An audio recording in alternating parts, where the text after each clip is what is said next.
мақомоти Тоҷикистон баъзе аз созмонҳои мустақил аз ҷумла Мултикид ва TM International-ро аз ҳаққи интиқоли ҷавонон барои таҳсил дар хориҷа маҳрум карда ва созмони Scorp-ро пурра бастааст. масъулони вазорати маориф гуфтанд, ки ин созмонҳо бидуни машварат ба интиқоли ҷавонон ба донишгоҳҳои хориҷӣ машғул буданд. Алидод Расулзода, раиси хадамоти давлатии назорат дар соҳаи маорифи вазорати маориф рӯзи 27 сентябр ба радиои Озодӣ гуфт, пас аз огаҳии онҳо баъзе созмонҳо самти корияшонро тағйир доданд.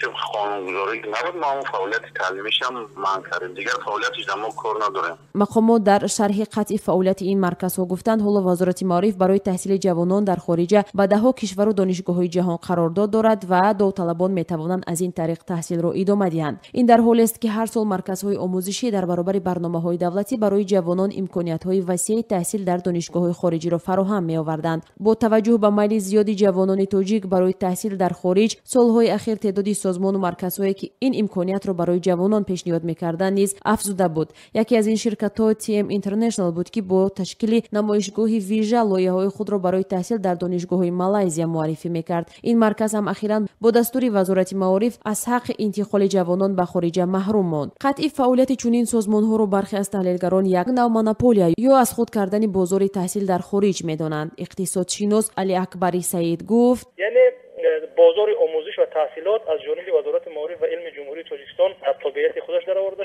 شده است و آنها می‌خواهند به این واسطه صد راه آن جوانان و داوطلبان دانشجویان شوند که در خارج تحصیل میکنند. هر یک دانشجو یا داوطلبی که میخواست در خارج کشور تحصیل کند 400 یا 500 دلار مبلغ صرف میکرد برای درست کردن آن حجت‌ها و سندایی که برای تحصیل در خارج برای وی لازم است. وزارت معارف اکنون میخواهد این مبلغ را زیر نظارت خود بگیرد. طبق اطلاع رسمی اخیر در حال حاضر در کشورهای دیگر بیش از 10,000 دانشجوی تاجیک تحصیل میکنند که 60% آنها در دانشگاه‌های روسیه بودند.